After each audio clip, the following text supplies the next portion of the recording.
I have yet to give a speech or have a meeting where somebody doesn't ask me the millennial question.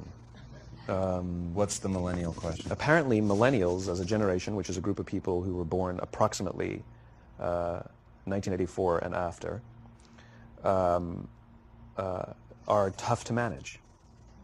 And they're accused of being entitled and narcissistic and self-interested, unfocused, lazy. But entitled is the big one. And because they confound leadership so much, what's happening is leaders are asking the millennials, what do you want? And millennials are saying, we want to work in a place with purpose, love that. We want to make an impact, you know, whatever that means. We want free food and beanbags. And so somebody articulates some sort of purpose, there's lots of free food and there's beanbags, and yet for some reason they're still not happy. And that's because they're missing, there's a missing piece. What I've learned is that I can break it down into 4 pieces, right? There are four things, 4 characteristics. One is parenting, the other one is technology, the third is impatience, and the fourth is environment. The generation that we call the millennials, too many of them grew up subject to, not my words, failed parenting strategies, you know, where, for example, they were told that they were special all the time. They were told that they could have anything they want in life just because they want it, right? They were told, some of them got into honors classes not because they deserved it, but because their parents complained. And some of them got A's not because they earned them, but because the teachers didn't want to deal with the parents. Some kids got participation medals. You got a medal for coming in last, right? Which the science we know is pretty clear, which is it devalues the medal and the reward for those who actually work hard, and it actually makes the person who comes in last feel embarrassed because they know they didn't deserve it, so it actually makes them feel worse, right?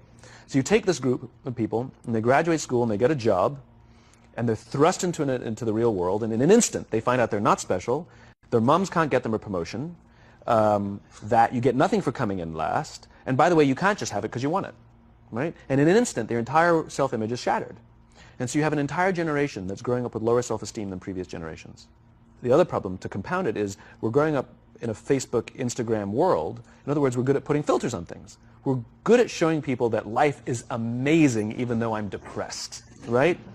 And so everybody sounds tough, and everybody sounds like they got it all figured out. And the reality is there's very little toughness, and most people don't have it figured out. And so when the more senior people say, well, what should we do? They sound like, this is what you got to do. And they have no clue, right? So you have an entire generation growing up with lower self-esteem than previous generations, right? Through no fault of their own. Through no fault of their own, right? They were dealt a bad hand, right? Now let's add in technology. We know that engagement with social media and our cell phones releases a chemical called dopamine. That's why when you get a text, it feels good, right? So, you know, we've all had it where you're feeling a little bit down or feeling a bit lonely, and so you send out 10 texts to 10 friends, you know, hi, hi, hi, hi, hi, because it feels good when you get a response, right? Right? It's why we count the likes. It's why we go back 10 times to see if my Instagram is growing slower. Did I do something wrong? Do they not like me anymore, right? The trauma for young kids to be unfriended, right?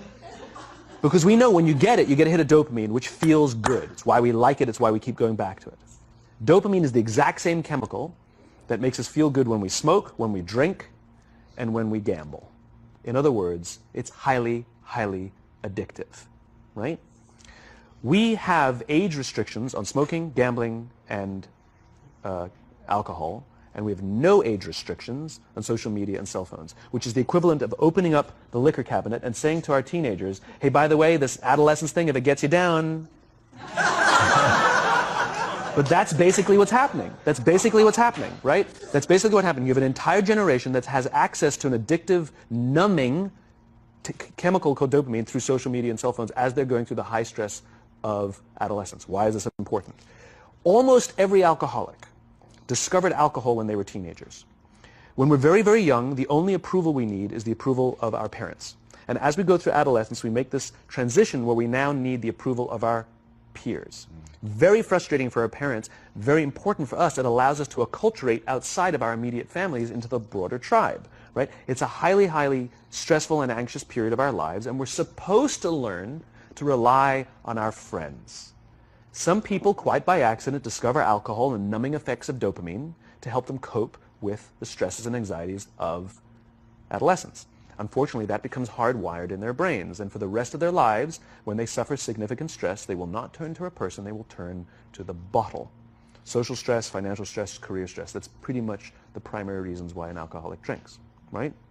What's happening is because we're allowing unfettered access to these dopamine-producing devices and media, basically it's becoming hardwired, and what we're seeing is as they grow older, too many kids don't know how to form deep, meaningful relationships. Their words, not mine. They will admit that many of their friendships are superficial. They will admit that their friends, that they don't count on their friends, they don't rely on their friends, they have fun with their friends, but they also know that their friends will cancel on them if something better comes along. Deep, meaningful relationships are not there because they never practice the skill set, and worse, they don't have the coping mechanisms to deal with stress. So when significant stress starts to show up in their lives, they're not turning to a person, they're turning to a device, they're turning to social media, they're turning to these things which offer temporary relief. We know, the science is clear, we know that people who spend more time on Facebook suffer higher rates of depression than people who spend less time on Facebook, right? These things balanced. Alcohol is not bad, too much alcohol is bad. Gambling is fun, too much gambling is dangerous, right? There's nothing wrong with social media and cell phones. It's the imbalance, right? If you're sitting at dinner with your friends and you're texting somebody who's not there, that's a problem. That's an addiction. If you're sitting in a meeting with people you're supposed to be listening to and speaking, and you put your phone on the table, face up or face down, I don't care, that sends a subconscious message to the room that you're just not that important to me right now, right? That's what happens. And the fact that you cannot put it away is because you are addicted, right? If you wake up and you check your phone before you say good morning to your girlfriend, boyfriend, or spouse, you have an addiction. And like all addiction, in time, it'll destroy relationships, it'll cost time, and it'll cost money, and it'll make your life worse, right? So you have a generation growing up with lower self-esteem that doesn't have the coping mechanisms to deal with stress, right? Now you add in the sense of impatience, right? They've grown up in a world of instant gratification. You want to buy something, you go on Amazon, it arrives the next day. You want to watch a movie? Log on and watch a movie. You don't check movie times. You want to watch a TV show? Binge. You don't even have to wait week to week to week, right? I know people who skip seasons just so they can binge at the end of the season, right? Instant gratification. You want to go on a date? You don't even have to learn how to be like, hey. You don't even have to learn and practice that skill. You don't have to be the uncomfortable one who says yes when you mean no and says no when you mean no, but yes when you... You don't have to swipe right. Bang, I'm a stud. Right? You don't have to learn the social coping mechanisms, right? Everything you want, you can have instantaneously. Everything you want, instant gratification. Except job satisfaction and strength of relationships, there ain't no app for that. They are slow, meandering, uncomfortable, messy processes. And so I keep meeting these wonderful, fantastic, idealistic, hardworking, smart kids. They've just graduated school. They're in their entry-level job. I sit down with them and I go, how's it going? They go, I think I'm going to quit. I'm like, why? They're like, I'm not making an impact. I'm like, you've been here 8 months. You know? It's as if they're standing at the foot of a mountain and they have this abstract concept called impact that they want to have in the world, which is the summit. What they don't see is the mountain. I don't care if you go up the mountain quickly or slowly, but there's still a mountain. And so what this young generation needs to learn is patience. That some things that really, really matter, like love, or job fulfillment, joy, love of life, self-confidence, a skill set, any of these things, all of these things take time. Sometimes you can expedite pieces of it, but the overall journey is arduous and long and difficult. And if you don't ask for help and learn that skill set, you will fall off the mountain, or you will, the worst case scenario, and we're already seeing it, the worst case scenario is we're seeing an increase in suicide rates, we're seeing an increase in this generation, we're seeing an increase in accidental deaths due to drug overdoses, we're seeing more and more kids drop out of school or take leaves of absence due to depression, unheard of. These are all, this is really bad. The best case scenario, those are all bad cases, right? The best case scenario is you'll have an entire population growing up and going through life and just never really finding joy. They'll never really find deep fulfillment in work or in life. They'll just waft through life, and it'll be just, it's fine. How's your job? It's fine. It's the same as yesterday. How's your relationship? It's fine. Like that's the best case scenario. Which leads me to the fourth point, which is environment. Which is we're taking this amazing group of young, fantastic kids who are just dealt a bad hand. It's no fault of their own. And we put them in corporate environments that care more about the numbers than they do about the kids. They care more about the short-term gains than the long-term life of this young human being. We care more about the year than the lifetime, right? And so we are putting them in corporate environments that aren't helping them build their confidence, that aren't helping them learn the skills of cooperation, that aren't helping them overcome the challenges of a digital world and finding more balance, that isn't helping them overcome the need to have instant gratification and teach them the joys and impact and the fulfillment you get from working hard on something for a long time that cannot be done in a month or even in a year. And so we're thrusting to them in corporate environments, and the worst part about it is they think it's them. They blame themselves. They think it's them who can't deal. And so it makes it all worse. It's not. I'm here to tell them it's not them. It's the corporations. It's the corporate environments. It's the total lack of good leadership in our world today that is making them feel the way they do. They were dealt a bad hand, and I hate to say it, but it's the company's responsibility. Sucks to be you. Like, we have no choice, right?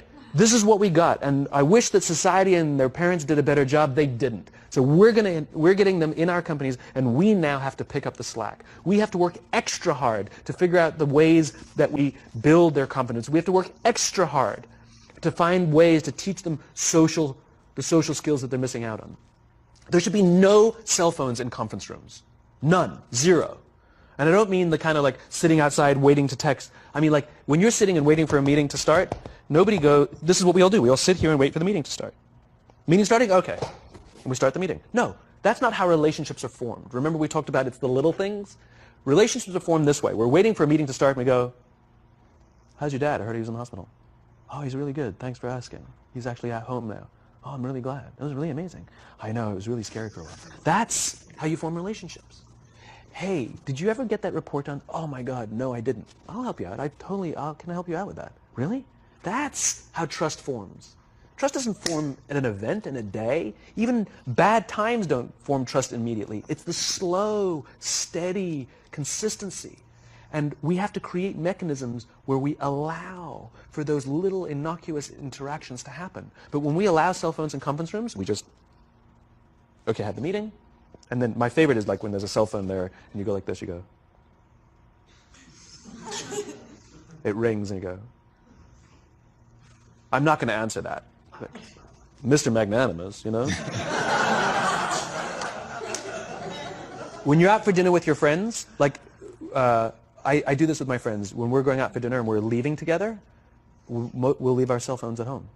Who are we calling? Maybe one of us will bring a phone in case we need to call an Uber or take a picture of our meal. That's what I was saying. Come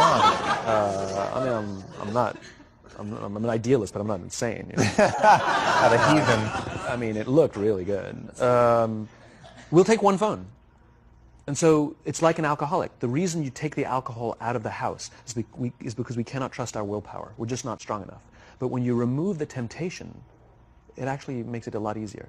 And so when you just say, don't check your phone, people literally will go like this. And somebody will go to the bathroom, and what's the first thing we do? Grab the phone. Because I wouldn't want to look around the restaurant for a minute and a half, you know? But if you don't have the phone, you just kind of enjoy the world. And that's where ideas happen. The constant engagement is not where you have innovation and ideas. Ideas happen when our minds wander and we go, and you see something, I bet they could do that. That's called innovation.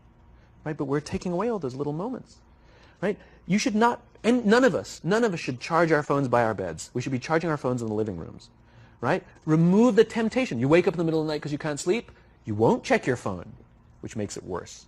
But if it's in the living room, it's relaxed, it's fine. But it's my alarm clock. Buy an alarm clock. They cost $8, right? I'll buy you an alarm, right? But the point is we now, in industry, whether we like it or not, we don't get a choice. We now have a responsibility to make up the shortfall and to help this amazing, idealistic, fantastic generation build their confidence, learn patience, learn the social skills, find a better balance between life and technology. Because, quite frankly, it's the right thing to do.